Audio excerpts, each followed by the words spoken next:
Tout d'abord, en fait, j'essaie de... entre mes références je dis Niazi Gendavi, mais rien de concret de lui qui passe seulement la forme de son œuvre qui s'appelle Sept princesses ou Sept principes. C'est une fable à interpréter. Alors, premier point, c'est ça. Donc, c'est pas une réponse, c'est pas une explication, ce n'est qu'une citation formelle. Deuxièmement, alors, vous savez qu'en fait, j'ai fait une lecture de Michelet, son livre de Renaissance. Là, je trouvais des considérations sur Bruccelli, un grand homme qui a laissé la peinture pour l'architecture et la philosophie, qui connaît les mathématiques et qui a des prétentions énormes concernant d'abord la statue de église gothique, cathédrale gothique, qui essaie de railler et qui prétendent avec son ami de Donatello de ravifier l'antique savoir pour faire un édifice qui n'aura pas besoin d'infini, une série illimitée de supports, substances.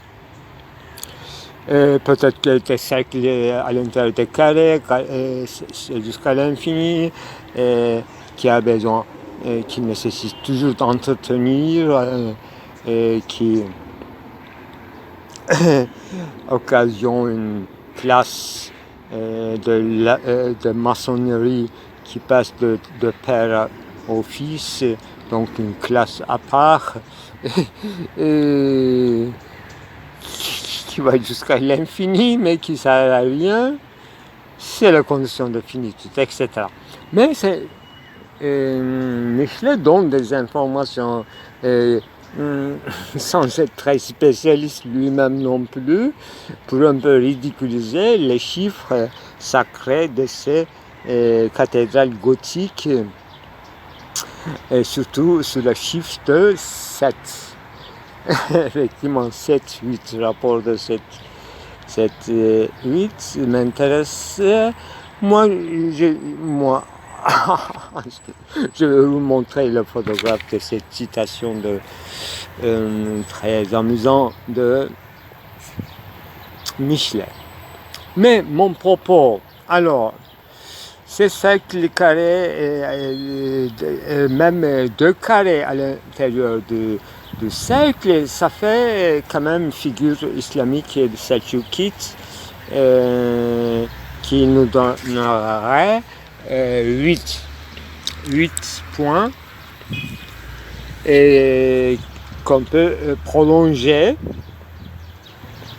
à l'extérieur du cercle qui donne une régularité qui est des points de ligne de fuite pour sortir du cercle. Cercle, effectivement, c'est quelque chose à la fois parfait, à la fois malédiction.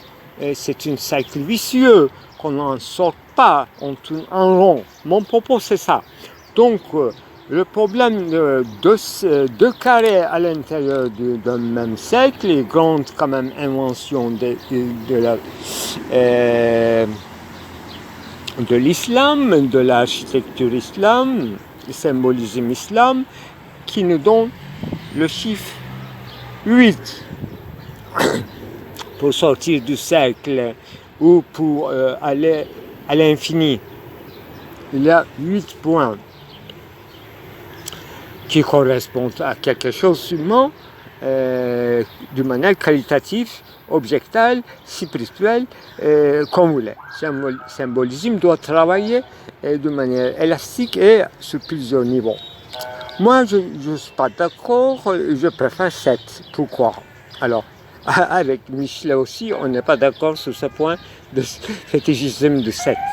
7 veut dire un chiffre manquant qui permettrait de ne pas être parfait et enfermé à un cercle.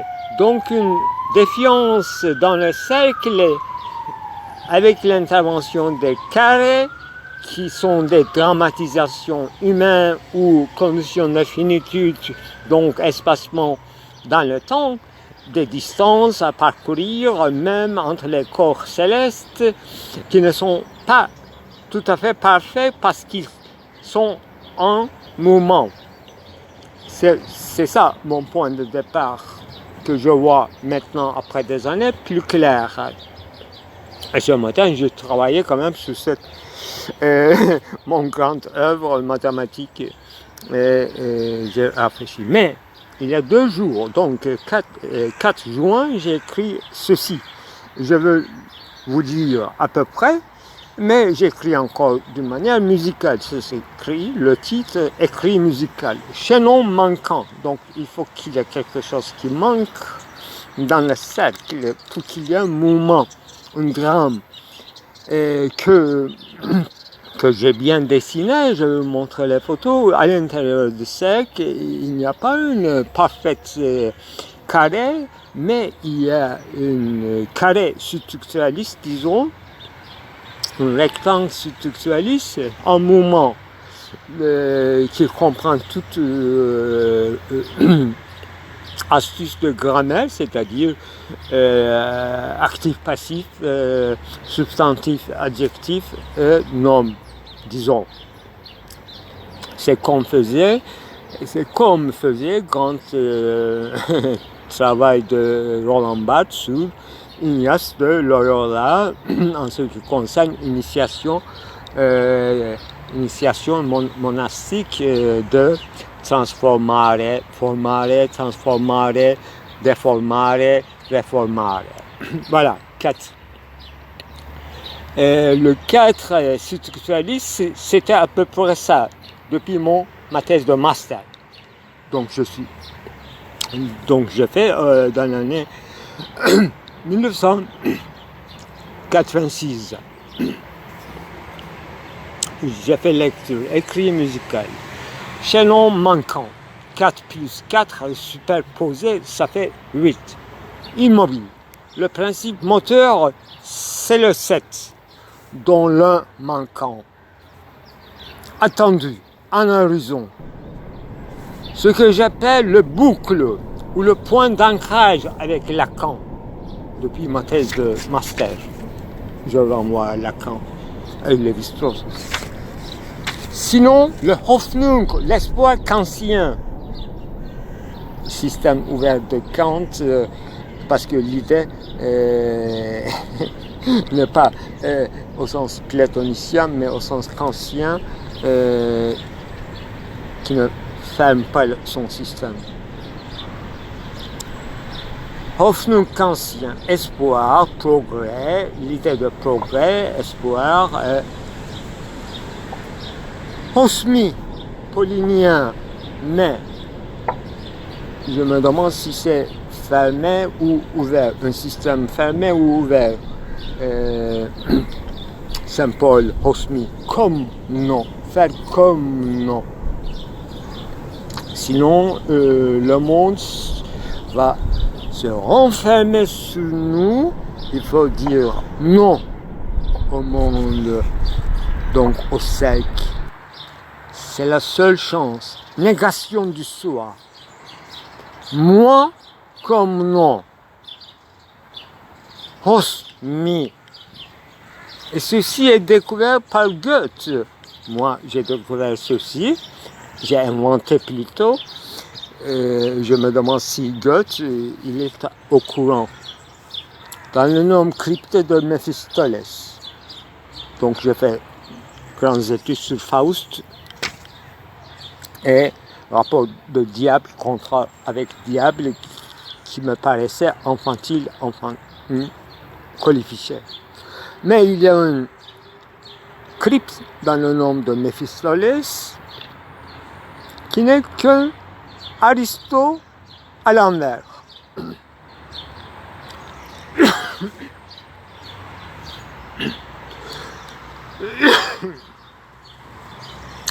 Donc, Goethe, il connaît sûrement Aristote, mais il pense plus à Voltaire. Donc, quelqu'un, moi j'interprète que Goethe, dans la figure de Faust, il répétait un peu Bouvaret, un péchuchet de Voltaire. Donc, Aristote, il faut chercher Aristote chez Faust sur ce piste-là. Aristote à l'envers, c'est Méphistophélès, mais c'est en grec, comme Hos, né de Paul, non Aristotelès, non Aristotelès. C'est ça le nom de Satan. Rousseau, dont je fais lecture de confession, donc reçoit une lettre de Voltaire qui leur a écrit concernant son œuvre une réponse. J'ai bien aimé ce que vous avez écrit contre la race humaine. C'est pire qu'une injure, mais Rousseau répond très gentiment. Il se promène dans la forêt pour écrire ce grand livre, essai sur l'inégalité parmi les hommes, etc. Et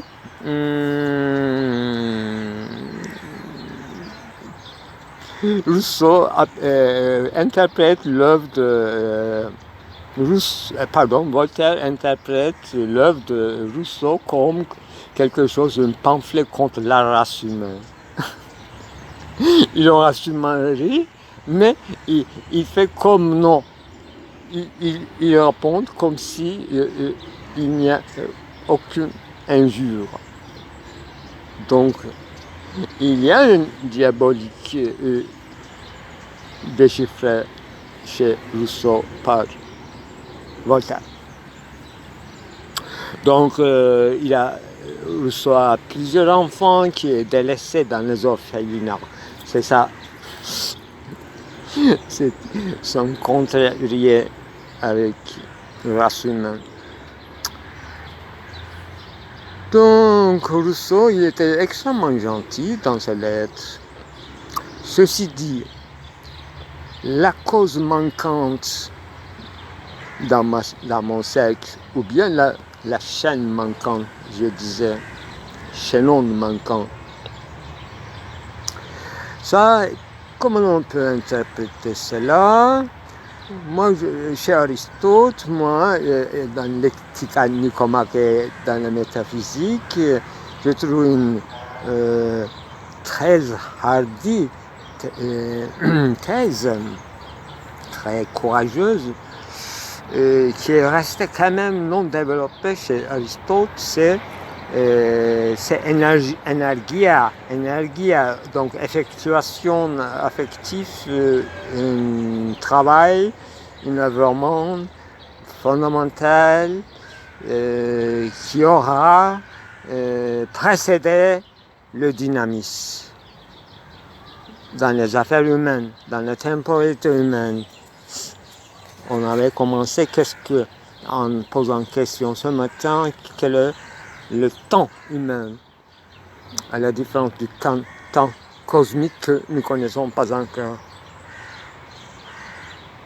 Donc aujourd'hui, avec la lecture de Michel Henry, on peut interpréter cette cause manquante ou chaînon manquant, une défection dans le siècle comme souffrance, comme propulsion de recommencer, être en vie, rester en vie, survivre. Donc tout ce qui fait notre énergia et notre tonalité fondamentale, notre Stimmung, notre Stimmung, même on peut interpréter ça comme conatus, notre boulésis, comme notre désir que j'avais écrit hier en ce qui concerne sur petit texte sur Michelet qui commençait bizarrement avec ce terme de Boulésis grec, Thumos grec, très aristotélicien, et troisièmement, j'ai oublié, mais donc désir, autrement dit affection fondamentale. Et quel rapport avec conception de Michel Henry en ce qui concerne révélation? C'est dans cette souffrance, dans cette propulsion, dans cette tonalité fondamentale d'affection qui nous révèle, qui nous fait frémir, quelque chose qui nous frémit, qui nous propulse, ça devrait forcément précéder toute notre dynamisme qui va laisser en vie et faire entrer par un intérêt, par une affection, encore dans le cercle de la vie, rester dans le cercle et continuer. Il faut avoir une raison, une cause manquante, retrouver, nous relever, voilà. Avec révélation christique, c'est pas tout à fait effectivement la même chose. Il faut que cette cause manquante soit efficiente. Cause efficiente doit manquante et retrouvée et précède tout mouvement. C'est ça mon témoignage. C'est ma synthèse passive qui est réalisée avec beaucoup de lecture, beaucoup de travail, beaucoup d'accessoires de Padergon, ce qui veut dire, mais ça donne un écrit musical. Voilà. Le titre de ce texte, c'est écrit musical, parce que Rousseau aussi avait une tête de musique, et moi, avec la mathématique, je trouve quand même une certaine ronde au moins, à la, disons, pourquoi pas, Bizet, pourquoi pas, n'est-ce pas, qui interprétait pas, d'ailleurs, Lévi-Strauss, longuement. C'est un recommencement, c'est une répétition en incluant les différences. C'est ça, à peu près. Mon premier stimule dans ma thèse de master, qui était resté très très limité, mais il s'agissait de représentation, une comparaison de représentation classique, donc prose du monde, et la modernité, et autre prosodie.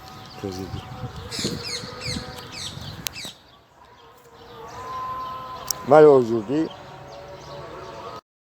Et dernièrement, en fait, Michel Henry finissait à peu près son livre Essence de la manifestation avec une citation d'un vers de Hölderlin et qui disait chez les hommes, il y a très peu de savoir, mais beaucoup de joie.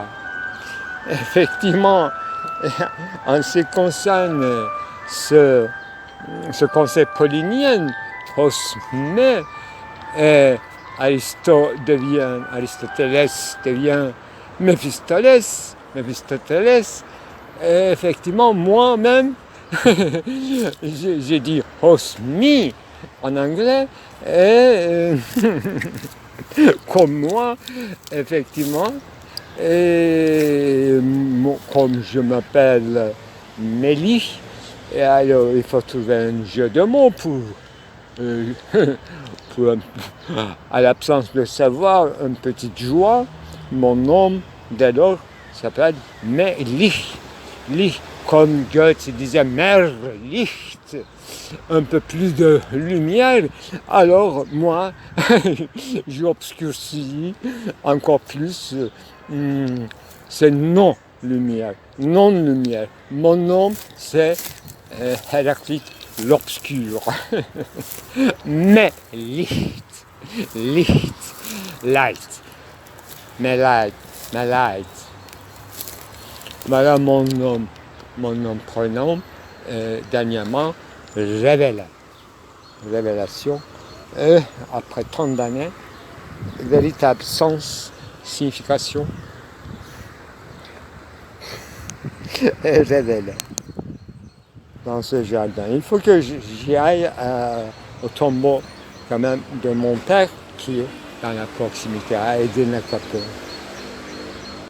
Alors, je me disais avec Michel Henry, j'avais une petite question, mais je crois que c'est résolu maintenant, après 6 heures. Alors, il disait à un moment donné que l'existentialisme était en faillite dans son projet de l'ontologie fondamentale parce qu'il travaillait dans le domaine de position. Position, c'est la réalité. Moi, je voudrais objecter sur ce point que nous vivons dans une réalité positionnement, surtout après l'éclaircissement de Alain Badiou est très important dans la logique. Il faut lire Alain Badiou, surtout théorie du sujet. C'est un conseil à Marion. Mais maintenant j'ai compris ce qu'il veut dire par rapport à la révélation qui n'est pas identique à la manifestation.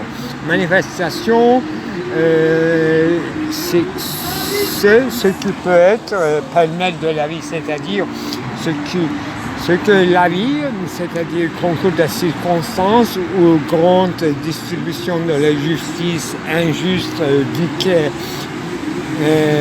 nous a répartis.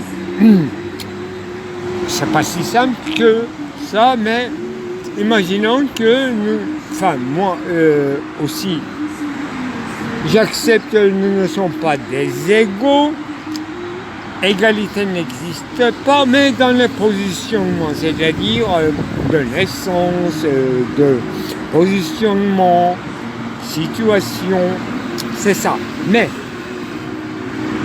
dans le point où nous sommes égalés, inégalés, donc das Gleiche, équation et égalité, de même inégalité, inégal, égal, c'est la même chose. Dans cette ambiguïté équivoque. Homonymie, synonymie. Alors, en parlant universellement de chacun de nous, c'est-à-dire quelconque révélation au sens de Michel Henry est possible, et non pas au sens chrétien du terme de la révélation. Dans chaque langage, dans chaque construction du discours, le sens de révélation, c'est-à-dire Offenbarkeit et Offenbarung se diversifient. Et Heidegger le savait. C'est pour ça qu'il a distingué Offenbarung, c'est-à-dire révélation, et Offenbarkeit, révélabilité, autant que c'est possible. Quand j'ai dit autant, vous savez, j'ai dit autant, c'est-à-dire notre Atlantique, Pacifique, etc., c'est-à-dire États-Unis et ses compagnies. C'est ça, situationnisme, on ne peut pas s'échapper. Ça, je suis encore dans le situationnisme, parce que nous sommes compartimentés, segmentés. Seul le moment où nous sommes écuméniques, à mon sens universel, c'est-à-dire dans notre dynamisme, c'est que Clésis, c'est-à-dire un appel qui nous saisit dans notre tréfonds et nous fait frémir. Je ne reviens pas à ce discours de tremblement.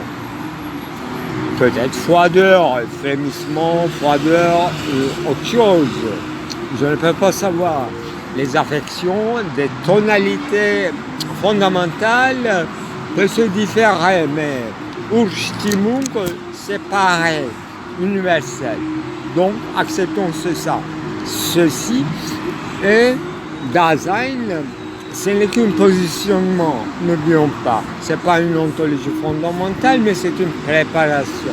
Donc, sans préparation, sans initiation, sans expérimentation, sans frayage de l'horizon, sans retour à ce qui est donné, signé, ou après coup, compréhension tardive. Donc, tout ce qui est contraire de une intuition rationaliste ou intuition sensible partielle.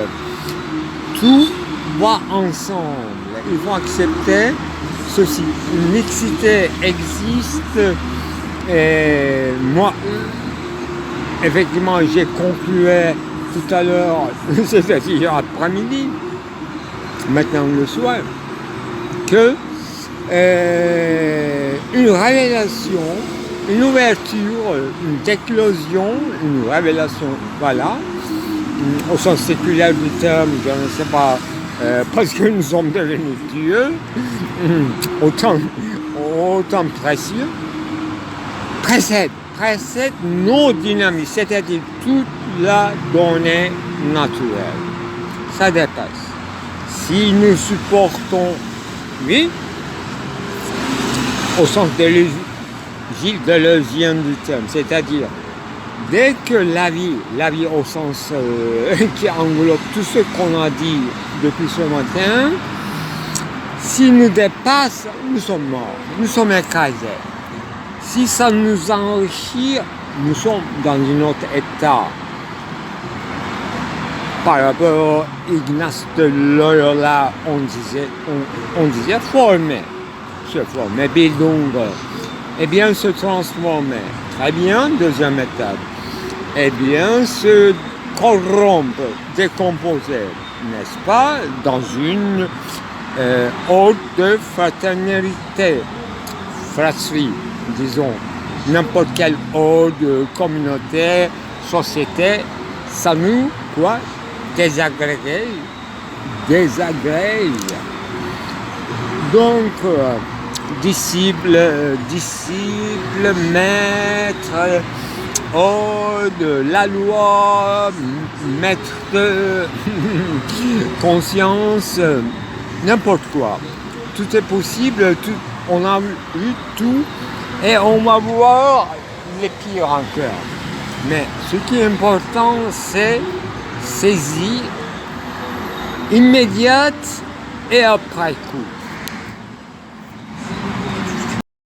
Et ce frémissement, dans la même journée, il peut y avoir plusieurs fois. C'est le passage de l'animal, en l'occurrence aujourd'hui, les papillons blancs et un chat en couleur de cendre, feu de cendre.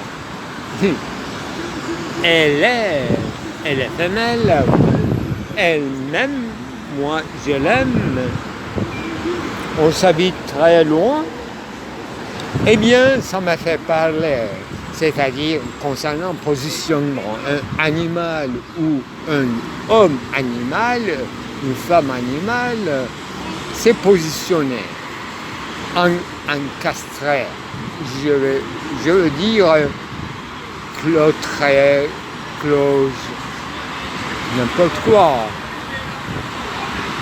C'est-à-dire peu de chance pour la révélation, pour l'écouter, ouverture d'éclosion.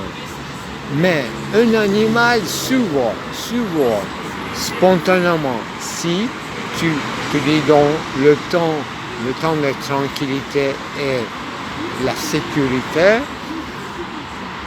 et cet animal devient la révélation même, dans son positionnement qui quitte sa stupéfaction et s'ouvre à l'humain.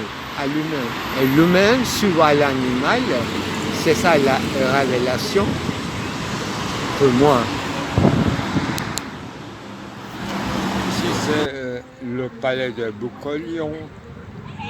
Et l'histoire ne se réitère. On ne nage pas deux fois dans la même eau.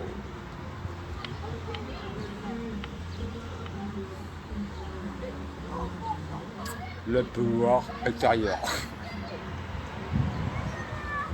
Ce ne serait pas le dernier aveu de l'histoire, mais je voulais ce matin venir ici. Et depuis pas mal de temps, j'envisageais, je calculais. Eh bien, c'est encore en proximité de notre hôpital. Devinez quel. Maintenant, c'est un peu de la vraie, mais c'est toujours comme ça. Depuis mon enfance, que puis-je faire?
C'est la classe ici.